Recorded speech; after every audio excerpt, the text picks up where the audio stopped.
about the preparation, which will not just help you, right, who are now preparing for these exams, but countless others who always feel and have this pertinent question that are few months or 2 months, 3 months enough to get a good rank in these competitive exams. So, on that note, welcome both to Vedantu Master Talks. Arjun, let me begin with you. What's your inspiration behind going for pure sciences? At 328 rank, everyone would expect to go into IIT. That's their dream. Yeah. But you went the other way around. So just let us know what's your story. I was interested in physics from a very young age.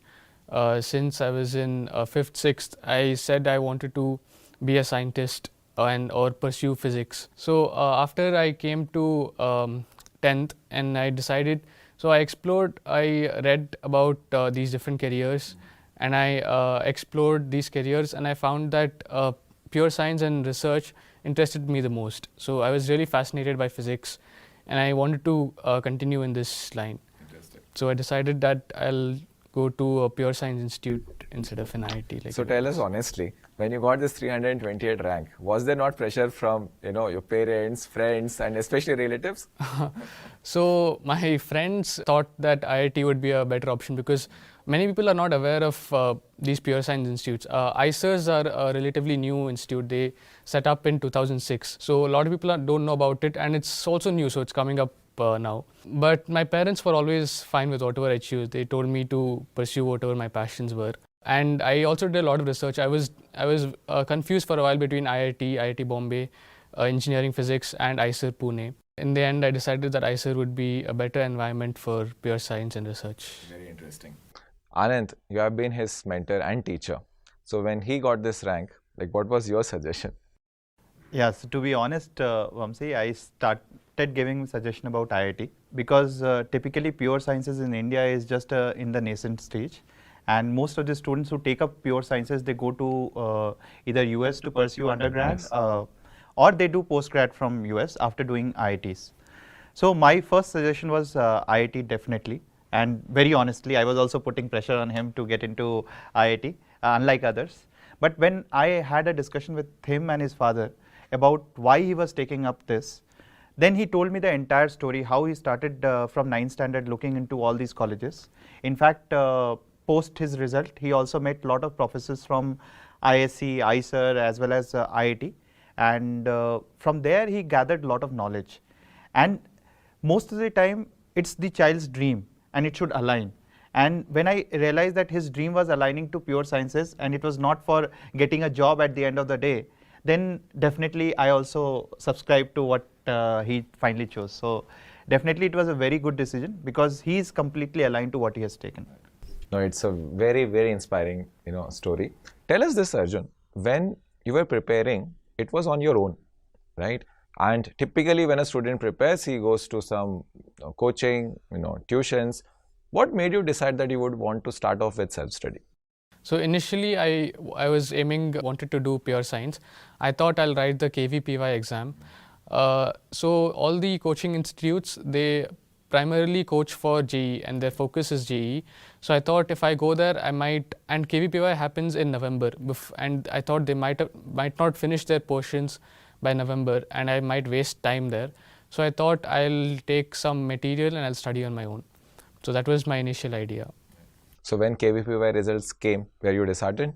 Yeah, I was disappointed a bit. Then I thought that JEE is also an option now and I should switch my focus to JEE completely and I should not brood over the KVPY results. So then I changed gears. That's very well said. For all the students watching this, I mean, he said it with such humility. There's so much depth to what he just said. Just imagine that you were preparing for some exam for almost 1.5 years.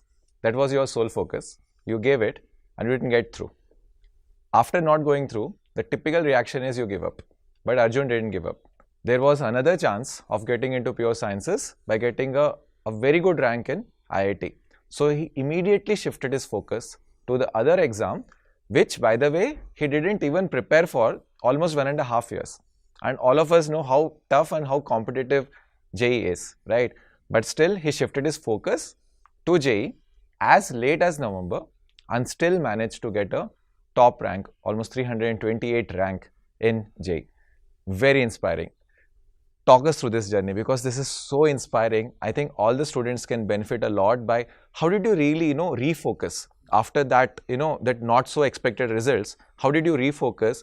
What are the things you would suggest to the other aspirants, that how should they be, doing this? Because the biggest question in all their minds is, we have just few months left.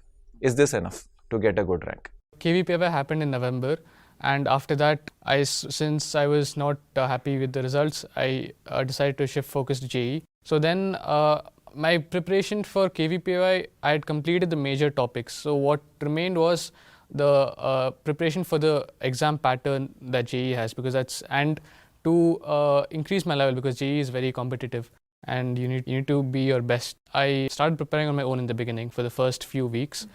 Then I came across the Vedantu master, so I really liked the teaching there, and I felt this would really help me. So then after that came the crash course. So initially I was skeptical. I thought that the crash course is usually for people who haven't prepared from a long time, and it'll just go through the basics. And I was thorough with the basics because I had prepared for KVPY.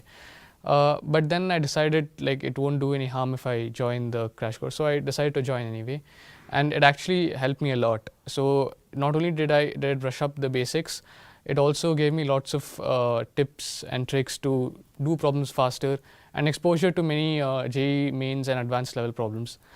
And it gave me it set my schedule, so I would study regularly. So the tests were aligned to the JEE main level itself. They were not too difficult, nor were they too easy. So they were exactly at that level. So these helped me realize where I was standing, and helped me improve. It was during this time I met Anand sir. So he called me to the office and he said, you have been doing well in the tests, and I think you should focus and you should try to get a great rank in advanced. So after that he gave me a different schedule different from the usual crash course, because he wanted me to do more tests than what was there in the schedule. Was for JEE Advanced. That was initially for JEE mains.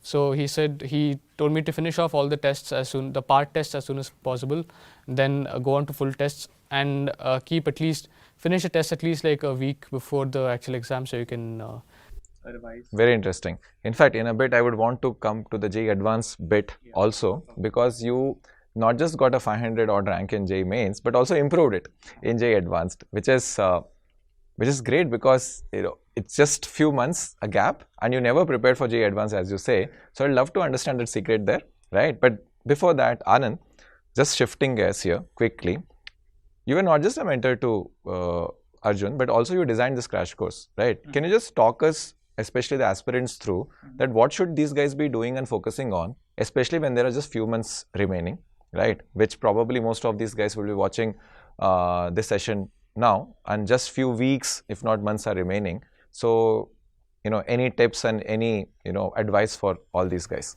So Vamsi, there are two things. Typically, at this point of time when there are weeks left, the best way to revise the entire thing is through tests. As Arjun said, the tests are fundamental. They let us know your strengths and weaknesses, and through that you can improvise a lot. So test in the last week and revision through the test is very important. But if you are preparing for the April test, then the preparation, you have approximately 3 months in front of you, and the preparation changes. And there the design is in such a way, and as Arjun said, that it is about daily scheduling. Because most of the students, they struggle in daily scheduling. They don't know exactly, if I get up in the morning, what to study today, what to study tomorrow, what to solve at the end of the day. So these crash courses designed in such a way that you have daily schedule, 1 or 2 subjects daily, and the topics are defined so that every day you prepare only these topics, and post that you can cover up the objective questions of these topics only. So this will keep you streamlined, and at the same time there are regular tests. And if you are doing well, you should actually do a lot of tests, so that you have plenty of time in the last at least 10 days before your exam to revise the entire thing. And that should be, you should have a separate note for tests, so that you have important points, and in the end you should revise all those notes. Very interesting. So for all the aspirants watching this, very precious last few weeks strategy from Anand sir. Arjun, just would like to, take your comments on this question. Last few weeks strategy, because this is very pertinent to the people watching this right now. Anything you would like to add to the last few weeks strategy bit? So what I did was during the crash course, I'd made a lot of notes, and these notes for each chapter I'd kept 1 or 2 pages where I would write down all the important points. For chemistry, maybe the reactions; in physics, the formulas. And during the last few weeks, every day I used to revise through at least one of these notebooks, especially chemistry, because there are a lot of reactions which if you don't revise regularly, you'll forget. So what I did was every day I used to go through at least half of the notebook of chemistry. Interesting. And so that would probably help. That helped. Yeah. Great. Amazing. Arjun, one side note, we get a lot of queries, right? And you are a perfect example to, and probably a good person to address those. You studied on Vedantu, which was a very different kind of platform. Normally, students, majority of them have an exposure to offline classes, right? Because that is what primarily we do it in our schools and all. But with just few months remaining, that itself was a risk. And on top of that, you came on Vedantu and did online classes, like live online teaching, studying. And that itself was another risk, right? Why did you take that? And more importantly, how did it pan for you? Because the major question which everyone has is, can you study online, right? So please share your experiences on that. Well, to be honest, in my case, I decided to go to any coaching only in 12th. Like I turned towards coaching only in 12th. And then there were no one-year courses in any of the offline things. And when I came to know about Vedantu, I thought it was a great opportunity because not only I read about the teachers and I saw that they had mentored very good ranks before. So I thought this will give me a chance to interact with them and get tips. And the important thing is you could do it in the comfort of your home. And I did not have to waste time traveling. Traveling is one of the most, is one of the challenges when you have to go to the offline centers. So that, and because it was, and I could take all the material you'd get online, and that you'd get the class recordings. So that's another advantage. If you want to go through the recordings, you can do that again. So so I saw this as a good opportunity and I took it. Anand, any points on that? How is this, Vedantu's crash course or in general Vedantu's live classes, how is it beneficial for the students at this point of time? See, at this point of time, one, as Arjun said, that offline they do not have a lot of options. The second is, at this point of time, you require to save as much time as possible. And if you are at home, at the comfort of your home, you will not get distraction, because it's not only the time which takes for commuting. It's also the time which requires for you to get up, dress up, and then you go there, talk to a lot of your peers. So there are a lot of time wastages when you, at this end point of time, when you should be focused on your studies. So definitely there is a time save when you are studying online. But more than that, I think it is the schedule, and it is the, at the night also, at 9 to 11 or 7 to 9, you can study at that time also. So your whole day is well planned, and you save as much time as possible and devote the entire time to your studies. And that is the biggest advantage that I see that this online platform is providing, so Vedantu is providing to all these kids. Right.